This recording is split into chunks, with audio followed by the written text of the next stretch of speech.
Hello, my name is Gil Zilkha. Welcome to my channel. This is my series entitled Essential Classical Music, where we look at the best recordings of the major classical music works. This video is taken out of my larger video covering the major symphonies. If you enjoy this, I hope you will go over and look at that larger one. Just know that you don't have to watch it all in one big gulp. It is divided into chapters. It's real easy to just click through and choose whichever symphony that you're curious about. So I hope you enjoy it. Now we are to Tchaikovsky.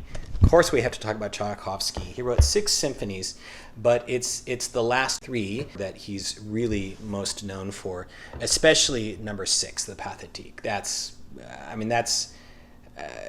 a top 10 all-time symphony. It's just superbly emotional and dramatic. It ends desolately. It's got one of the most beautiful tunes ever composed. That second tune in the first movement.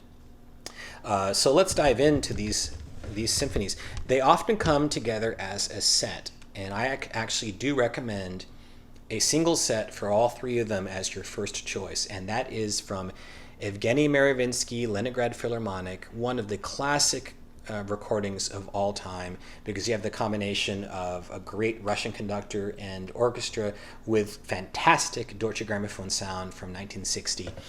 Mravinsky and Leningrad were a no holds barred outfit. They just put the pedal to the metal, and you may not want that as your only option, so that's why we have some others we're going to discuss, but you definitely have to hear these. The fourth might be the strongest of all. It's just very assertive and dramatic. The fifth is also wonderful, and then the sixth I think is also the reference version. They don't leave anything unturned. It all comes home very strongly in this.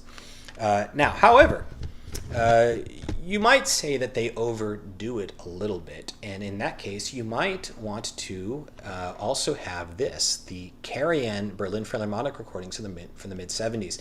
As we discussed, Karajan and his Berlin Philharmonic were known for their strong string section, and they do a wonderful job with Tchaikovsky's melodies. They just sound lush and beautiful. So it's a little bit more soft-grained perhaps compared to Mravinsky, and for that reason you may want to have it as a second choice, or maybe even a first choice if you want beauty of sound more than anything. The fourth and the fifth are wonderful. The sixth especially, that was a Karajan specialty. He does that beautiful melody, da dee da dee da da da dee da da. It's so beautiful.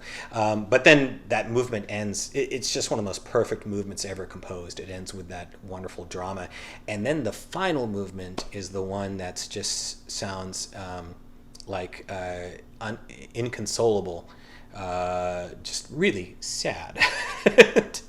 And Karajan's version of that was always really good. There's a depth of sound to the Berlin Philharmonic, and the sound quality here is fantastic. So that's definitely one of the, that's something you want to hear if you love Tchaikovsky. Now, those are sets of the final 3 symphonies. I'm going to discuss a few, singles, so to speak, that are also really great. One is from Claudio Abbado of the 4th Symphony. Now, he did record, these come from like a smattering of different, like there's the Vienna Philharmonic is the 4th. That's from 1975, I believe. The 5th then is from the London Symphony, and then you have the 6th, which is also then back to the Vienna Philharmonic. You can get those as a set, like I have here. They also come as a twofer, or you can get the 4th just with the 2nd Symphony as a single disc. Take your pick. But definitely the 4th, and they're all really good, but the 4th is the one that is the real keeper.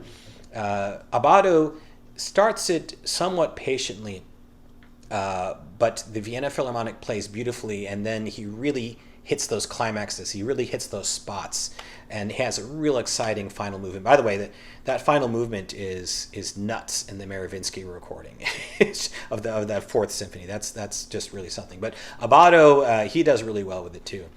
So there's that.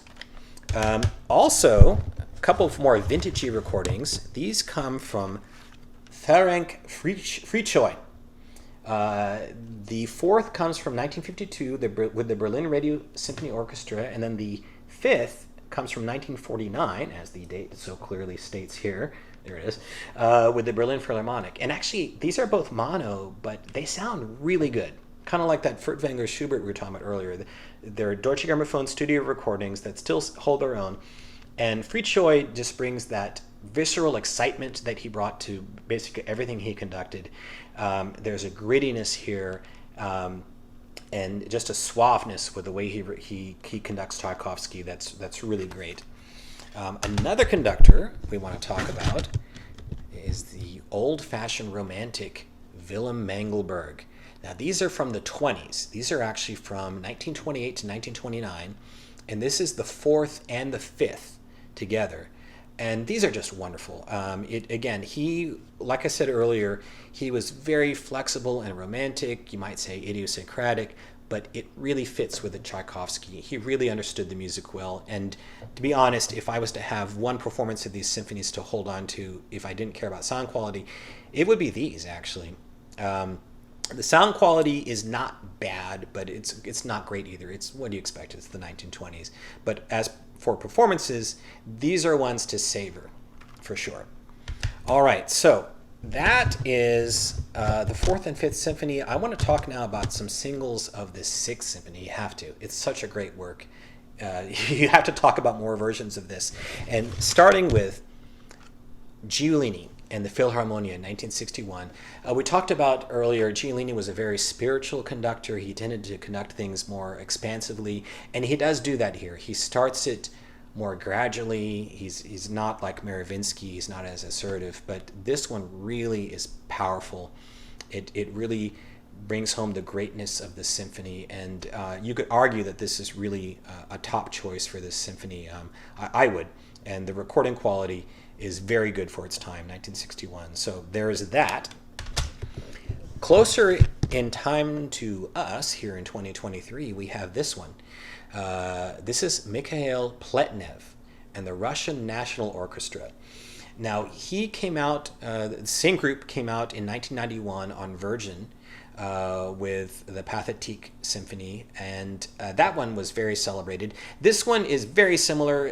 There's not much to choose between them. I like this one a little better because I think it's a little bit more exciting, better sound quality. This is a different type of interpretation, especially from, like, say, someone like Karajan. This is a little bit more reserved. It's not as lush in the string sound. It's a little bit more cold, which you might say kind of fits Tchaikovsky. Hey, and the cover kind of denotes that here, right? But it really works well in its own way. It shows you that there's more than one way to do it, and it's a very dramatic version that I think holds its own. As does this one. Oh boy, here we go. Theodor Klorensis with the Musica Eterna, which dates from 2015. He's like Honeck. He's sort of a modern conducting sensation. But Klorensis is, what do you say? He's sort of a maverick. This is ballsy Tchaikovsky here. Now, first of all, the reason to hear this, he just stretches this orchestra to its limit. They play the hell out of this piece. They milk the drama. They do things that you just would only imagine an orchestra doing. At the same time, it is somewhat eccentric. Sometimes it sounds like they're doing things for effect. So for me personally, I love this symphony, and I know the spiritual element of it, or the emotional element, you might say. It can kind of detract from that a little bit, and yet at the same time, it's so damn impressive.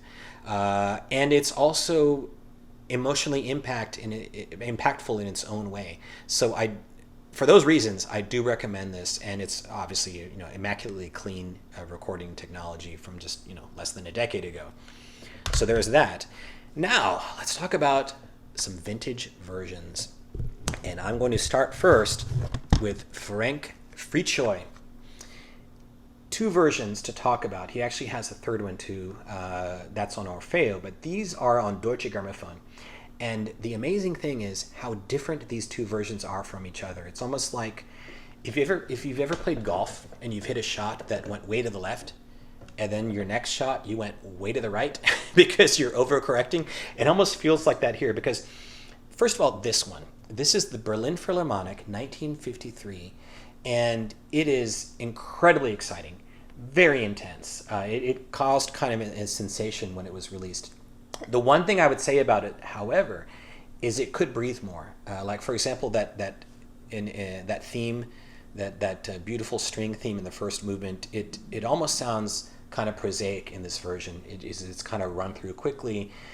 It's a little hurried is what I'm trying to say, but it's still very dramatic and very impactful, and I would recommend it as one of the top choices.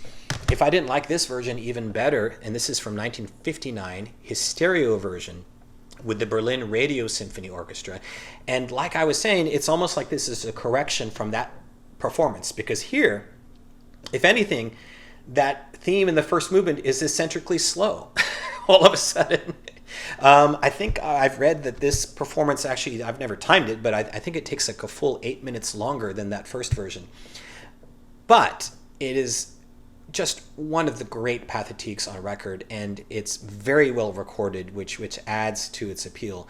If you enjoy this symphony not only for the visceral drama but also the emotional impact of it, this one, especially in that final movement, it's just really wonderful. He does stretch things out a little bit, and maybe because he was close to death, there was that element of just it being that much more important to him. Who knows?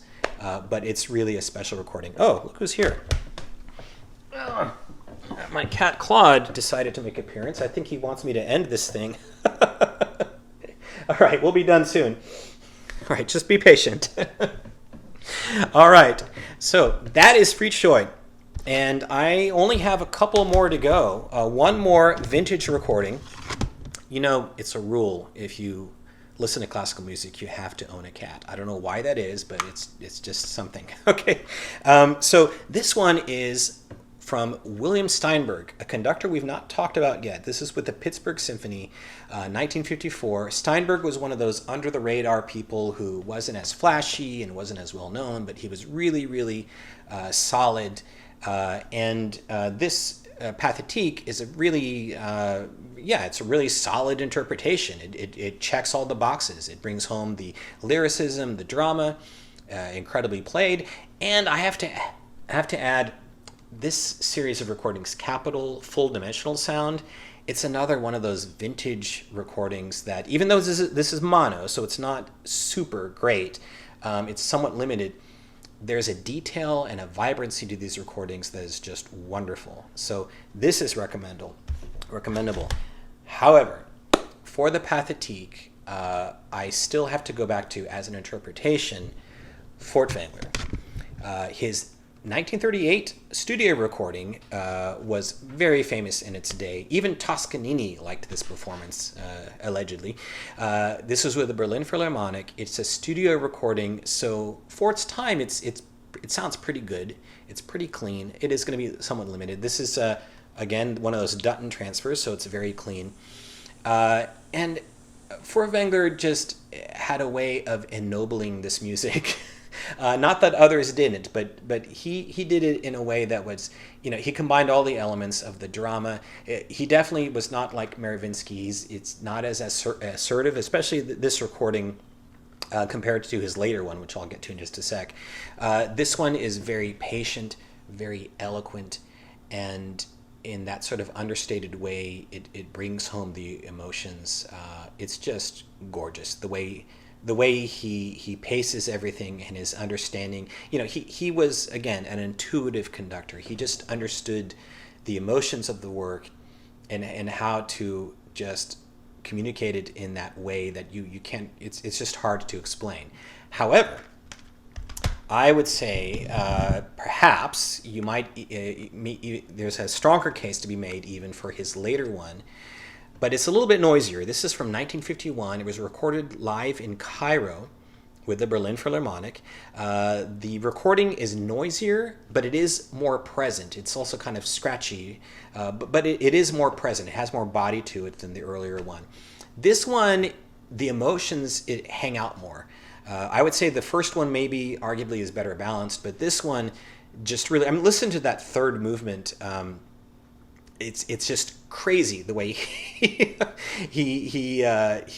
paces it. It's almost, you almost can't believe it when it reaches its climax, and it's just everything is really milked totally in this one as well. So this is, I think, one of Furtwängler's greatest recordings, actually. And in fact, it is another one that you can find in this box. So, thanks for watching. I hope you enjoyed this video. And if you did, I hope you'll also take time to click the like and subscribe buttons. And with that, I want to wish you all a great day and happy listening.